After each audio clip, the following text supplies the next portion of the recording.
Hi, welcome to another episode of Spyt-Takes. I'm your host, Jens Anderson, aka Spittle. And I'm Ellen Anderson. And we are here to talk about the latest episode of The Flash. Woo! Which was called All-Star Team Up. I gotta say, I don't know if I was so woo about this episode. I was more like, yeah. Not so like, woo! Moderately woo. Moderate woo. Well, I have to say woo because it's The Flash. It and is I do The Flash. love the show. Yeah. But I do have to say that I did watch it almost a week ago now because we're a little bit late on recording this. And it wasn't very memorable for me because you had to remind me what it was about. I did. And you know what? Let's remind everybody else what it was about and go to our Spittle summary right now of the episode. All right, let's do it.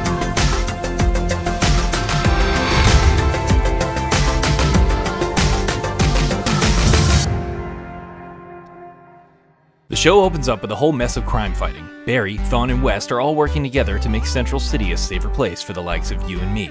The Flash's powers are in full effect as he deftly uses them to capture and disarm these petty criminals. In fact, he's kinda douchey about it.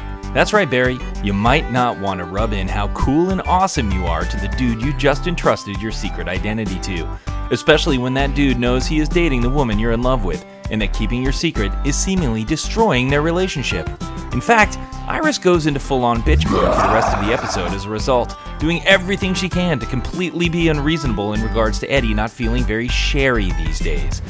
Felicity and Ray Palmer take a little vacation away from Starling City to drop by Star Labs for some expert advice on getting the Atom suit working. This leads to some seriously awkward moments, including assurances from Felicity that the shrinky robots in Ray's body have had no effect on his mighty manhood. Thanks, Felicity. I know all of us fans were dying to know just how great Ray is in the sack. Ironically, the episode ends with Ray taking even more steps toward ultimately shrinking himself, which apparently is going to be a big problem for Felicity. And they say size doesn't matter. Despite how awesome Barry thinks he is at crime fighting, he can't be everywhere at once, and a swarm of murderous bees begin killing off scientists associated with an applied robotics lab. The very same lab run by the woman who provided Wells, and thereby the Reverse Flash, with the tachyon device he needed to collect the Speed Force and return him to his full villainous glory. As it turns out, these bees aren't bees at all. They're robot bees, or robo-bees, or even better, row-bees. Seriously, when are we going to see a live-action Voltron movie? Anyway, the bees are controlled by, you guessed it, a queen. A queen who has been using these tiny robots to perform a series of revenge killings because she was let go from the lab. So, Barry has to contend with a swarm of deadly robot bees that seem to give him more trouble than actual bullets or running through solid objects for that matter. Seriously, they're bees. How is this such a big deal? After a lipstick and high heels hacker battle, some heroic shenanigans from a plus-size Atom, Barry and crew are finally able to save the day. In the aftermath, Barry gets some intel on Wells from one of his old acquaintances, who tells Barry that he became a different person after the car accident. Yeah, like, duh, lady. That was so last episode. Barry and West decide to let the rest of the Scoobies in on Wells' dual identity, and suddenly, Cisco's Reverse Flash daydreams start feeling more like day-realies. Alright, so that was the summary of the episode that we had right there, and I kind of want to get an opinion, or Ellen's opinion on this, and kind of find out what her takes are, so let's do that right now.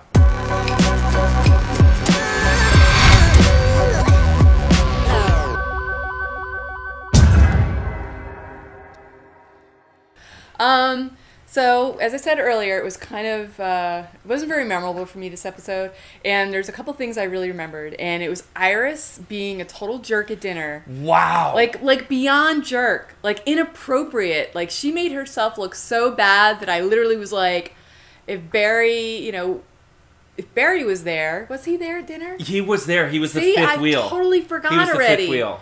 So, like, I don't understand what he sees in her. Yeah. I've been struggling with this the entire show, period. And I don't understand why he thinks she's the bee's knees. Oh, nice one.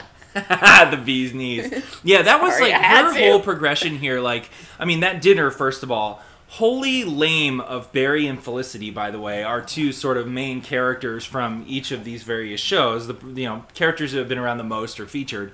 They just like leave Ray with the fighting, arguing, awkward, uncomfortable couple to go talk in another room. Ray has to come back and be like, "Hey, uncomfortable in here." I know. So like terrible. Yeah. Terrible. So, kudos to Ray Palmer because he had to deal with a fiasco. Seriously, like, super nice guy, like, that he have to deal with that. And then later, Barry gives a completely good explanation as to why Iris should have patience and let Eddie keep his secrets, because he's a detective and it's a terrible world. There are going to be, things that he sees that doesn't want to bring home from work. In fact, you know how our dad used to get that look all the time and he never told us? Well, she doesn't go all raging BB on him. So I think she's being completely unreasonable. Her fiance is a total catch. Mm-hmm. He's handsome. He's honorable. He works hard. I don't know. Maybe he doesn't leave the toilet. Maybe he leaves the toilet seat up and it's you in the toilet seat. So hey, it can get aggravating. I know. But anyway, I was kind of like, what the hell? Yeah. In the restaurant that apparently they can't get reservations in ever, and Ray Palmer, rents it the whole night to have this private awesome dinner. And you know what? Sometimes you have to not be selfish and think of others. Right, exactly. So she was being very, very selfish and weird that whole episode. Okay, so she gets a 10 for selfishness. Iris gets a strike from you this episode. Yeah. What else stuck with you that you wanted to talk about? Felicity's shoes. I know that sounds weird. Oh my God, those pumps! But her shoes, if you take a look at it, they are so high. She looks so uncomfortable. And the moment she can spring onto a computer, regardless of her being a nerd and wanting to, she jumps on it. And I'm thinking, she really doesn't want to help. She just wants to get off. Those shoes get off ridiculous. Her feet. Oh my God! They were like point shoes, like ballet. And she looked uncomfortable. She looked like she was like little horse hoofs. Like seriously. From the toe to the heel, there was like that, and her feet were like this. Really uncomfortable, Really seriously huge, like huge heels. Like, and I'm sure, like after she did that take, they brought out some nice white bunny fuzzy slippers for her. Well, so that actress is super short to begin with. She always looks short, even next to Oliver, and Ollie looks short next to Brandon Routh. So Brandon Routh has to be what, 6'3"? He's tall. So they must have completely done she must be forced to wear these shoes now that she's coupled up with Brandon. In fact, yes, and when they're not showing pictures of her feet or the lower half, she wears stilts. Maybe boxes, big milk crates on her feet so that her feet can stay level. But she, she must have kind of been thanking God that there was a spin-off show that's going to feature Ray Palmer so she can maybe get back to some normal shoes. Oh, God, I hope so. That relationship is going to end soon. So, sorry I fixated on the shoes, but it's the first thing I see as a female. Right. I'm just like, are those necessary? I think I even pointed that out to you. I was like, look at those shoes. Those are ridiculous. She's got her man. Bring the Birks out. The Crocs. She needs some Crocs. Just let it go, no, Felicity. Not that bad. But... No, stop shaving the armpits. Throw on the Crocs. Stop it, Penny. Don't lick the microphone. And it was kind of interesting to see, as soon as we saw the first bee, I'm like, Queen Zazala! Queen Bee! Yeah, it wasn't Zazala, though. I know, but immediately you're like, hive, hive, hive. Yep. And so I thought that was kind of interesting. And again, I'm going to fixate on the fashion and say that her little hivey top that she had on was, I was like, did she get that at Topshop? You won't see. He won't. A man just can't do it. You can't understand. Man can't do it. I don't know about it. Penny, come here.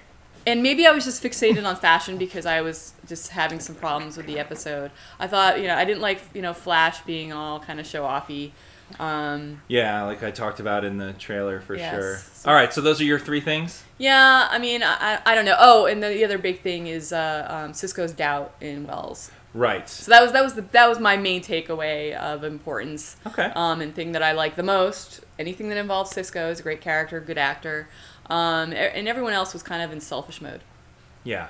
Or painful shoe mode. Cool. Anyway, and you. Oh, my takes. Yes. All right.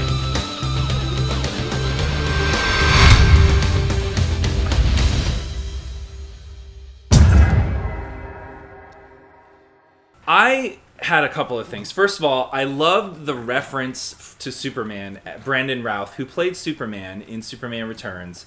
When he enters onto the show, when Felicity brings them outside, he's flying through the sky. And it's obviously a person, but I appreciated the effort anyway, where they're like, is that a bird? And Cisco's like, it's a plane. And then he lands all awkwardly, and the best, instead of saying it's Superman, Felicity goes, that's my boyfriend. So that was a really nice kind of homage to his DC past. I really like that. I did find it a little ridiculous that Barry couldn't handle the bees. This is a guy who just learned to basically run through solid objects and chose a gas tanker with a bomb on his wrist, the most risky thing possible. But he couldn't, like, shatter the plate glass with some vibrations and get out, or do a vortex and spin the bees into oblivion. These bees gave him far too much trouble as the Flash. Nano bees are a bitch. What's that? Maybe nano bees are just total bitch. Nano bees could be a bitch. I don't like bees. I'm allergic to bee. If there was one bee, I would freak out. Well, Cisco was a lot like you. Every time he would be like, bees, why did it have to be bees? Great Indiana Jones line right there. But he took one for the team and getting stung. And me, I would not do that. I'm sorry. Yeah. You would run away. You were in a panic when the dogs had a lizard running the opposite direction. I love nature, but not on me. All right, Jens, get it out of his mouth. I don't know how. Oh, it's going in the house. No, it's going in the house. Oh, God, no, it's in the house. Oh, no. Get out with it. Out. Or biting me, I love or nature. me. I just don't want it to touch me. Exactly. So those were mine, and I also appreciated how the Atom moved another step closer to the shrinking idea. So he had the whole idea with Cisco when they were working on the suit that the power problem wasn't a bigger battery, it was actually a smaller power source. Right. And the bee kind of inspired him to that. So he's taking now we got the nanotech shrinking, we've got this, he's going to shrink down this power source. Everything is about getting smaller right now. Teasing all the fanboys out there slowly. Yeah, I did like that. And other than that, I thought the last part that stuck with me was sort of bringing the rest of the Scoobies in on Harrison Wells being the Reverse Flash. So, now Thawne knows the identity. Caitlin and Cisco obviously know his identity, but now they know the Flash. And I loved how Cisco was having these flashbacks the whole time of his murder, which basically said that he was aware of the other timeline. Really interesting. And it makes you wonder exactly how time is structured in this. Did time rewind? There isn't a parallel reality going on, or that's the same Cisco reset instead of another Cisco on another timeline? Because how would that Cisco have memories of what happened to him in an alternate version of history? So it's almost as if that is the same Cisco, which goes to sort of like the theory of time travel in this show and how it works and what is going on with dimensions and alternate timelines and stuff. Very interesting things going on. And that's what I love about you. You had much deeper takeaways than I did. I was fixated on the shoes. But that's a higher takeaway. So, deeper, higher, whatever. You took it to great heights with those shoes. And I totally forgot about the time thing with Cisco. I was wondering, too, at the time. Yeah. Of why does he have this memory of this? Is this like deja vu? Is deja vu, oh my God, you went, time changed? Yeah. So, yeah, pretty interesting. So, next week, I'm really looking forward to where this goes. Things are going to really kind of, take a new direction here. I'm curious what's going to go on with them finding Harrison Wells' body. Right. I know that was in the preview, where Thawne is really not Eobard Thawne, but Eddie Thawne really seems to be going off the deep end too. Yeah, and it's kind of culminating into the destruction of relationships, or I should say, relationships changing. Of course it is. It's a CW show. That's the episode for Spyt-Takes on All-Star Team Up. We hope you enjoyed watching it. We certainly enjoyed talking about it. And what we want to know is what your takes are. So make sure to hit hashtag Spyt-Takes and tell us what your thoughts are, or leave some comments in the YouTube page, and we will cover them at the end of the month when we do the Your Takes wrap-up. Right? We will. All right, we will. All right, till next time. We'll see you later. Bye. Later. It's almost medieval. It's like people have like clubs, and I swear there's some guy with like a shovel.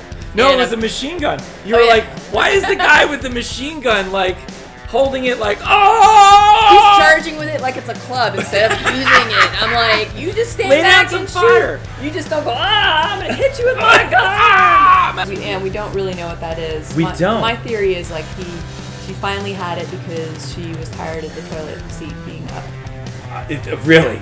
I don't know. What? Toilets are different in Asia, though. They don't even think they have toilets and seats. Yes, they do. No, it's like this, like 3-inch sunken. You just sort of squat over it and let it all go. You wouldn't replace the toilet paper. These are all things that women divorce their husbands on. So. Okay, I actually think it has to do with their son. So yeah, totally. So it's like that's just got to be a probably almost a death kill right there. Yeah. A death kill? Yeah. As opposed to a life kill? Or a death life? Or... No, but I meant to say fail on words. I'm gonna death kill you now! Yeah! I like your take on that, because my take is awful. Mine is like Batman meets Downton Abbey. Oh, maybe, because yeah.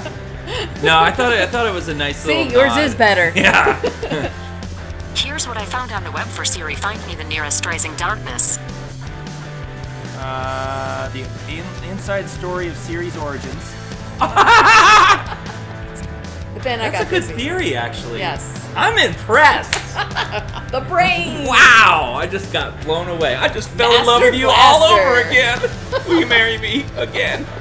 Maybe. Anyway, well. You're a bum, I don't know. Oh, I am a bum. I am a... He's practically holding Yeah, his like- head back.